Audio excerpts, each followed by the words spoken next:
Welcome to the Modern Homesteading Podcast. We have allowed ourselves to become so disconnected and ignorant about something that is as intimate as the food that we eat. Be prepared to grow your own for victory. God said, I need somebody strong enough to clear trees and heave bales, yet gentle enough to yean lambs and wean pigs and tend the pink-combed pullets who will stop his mower for an hour to splint the broken leg of a meadowlark. So God made a farmer. Hello, and welcome back to the Modern Homesteading Podcast. I'm your host, Harold Thornbrough from smalltownhomestead.com, and today is day 3 of our 30 Days of Homesteading Q&A, where I've reached out to some of the best bloggers and podcasters in the homesteading space to answer your questions about homesteading. And today we got a great question. We're just going to jump right into it again, as we usually do. Today's question is, what's the easiest way to get started with fermenting food?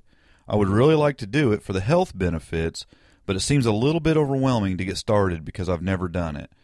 And, that's true. There are some great health benefits to fermented foods, and it's very easy to do, as you're going to learn today.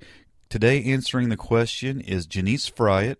She's co-host of the Sustainable Living podcast, and she's just got some great information for you. So what do you say, Jenise? So what's a great way to get started fermenting foods? Hi, I'm Jenise Fryatt with the Sustainable Living podcast. Fermented foods have been eaten by cultures all over the world for millennia, but it's only been recently that science has come to understand its value for providing easily digestible nutrition, building a healthy immune system through probiotics, and even improving our mood and supporting our mental health. These foods only retain their full nutritional value when they're not pasteurized or heated. So while yes, you can sometimes find them raw at your local grocery store, if you want to experience the alive taste and nourishing benefits of fermented foods, you're probably going to have to make them yourself. However, once you experience how easy it is to create these delicious foods, you might be like me and become hopelessly hooked. One of the quickest and easiest ways to get started is by making sauerkraut. You'll need 1 head of green or purple cabbage, 2 tablespoons sea salt, 2 quart-sized largemouth mason jars, a food processor or a knife, and a cup or cylinder that fits inside the jars. Remove and discard the outer leaves of the cabbage until you get to the clean, unblemished leaves underneath.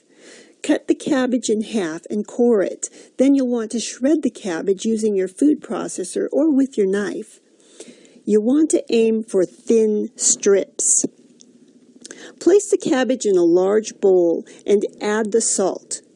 Now with clean hands, mix up the sauerkraut.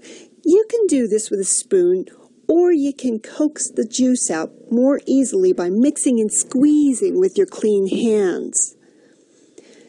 Now pack the shredded cabbage into your mason jars, put the lids on, and allow the jars to sit out for an hour until the cabbage wilts.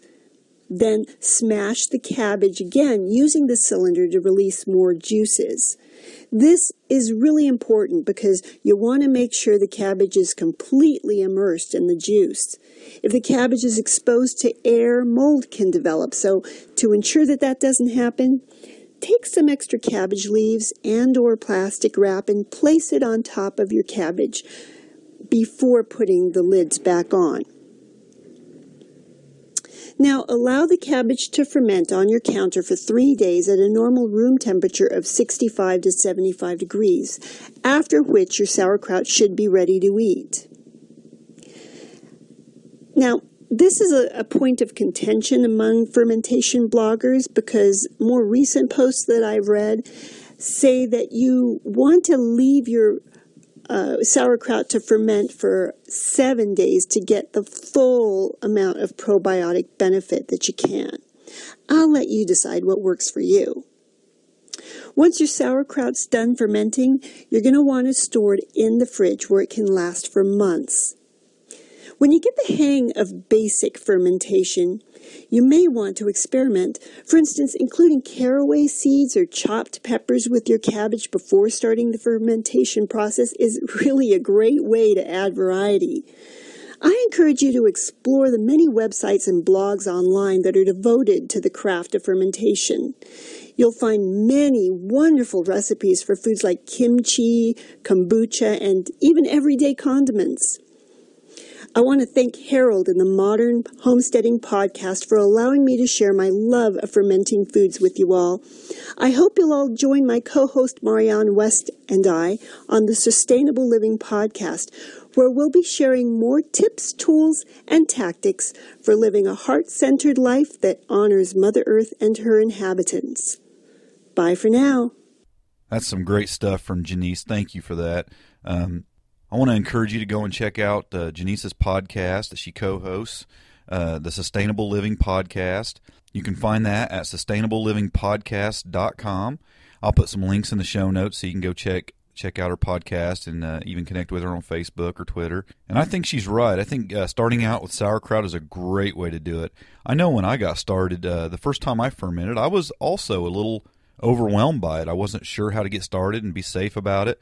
And I actually purchased a kit off of Amazon, and it just came with like a lid that screwed down on a mason jar, and it had an airlock in it, and it had instructions. It came with like the salt and everything, and it was just a handy little kit. And you know, if it's a little bit intimidating to you to get started, that's a great way. Just purchase a kit. You'll pay a little bit more for it up front, but it'll get you started. It'll get you past that fear, and then the next time you do it, you won't even need anything. You'll feel safe about it. You'll feel comfortable doing it, and you'll really be able to partake in the health benefits of fermented foods.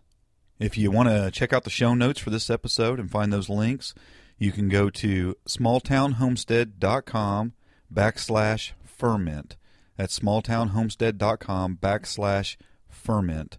Check back with us in a couple days. We'll have another question and answer coming to you. And until then, happy homesteading. Thanks for listening. To see the show notes for this podcast or listen to other podcast episodes, go to smalltownhomestead.com.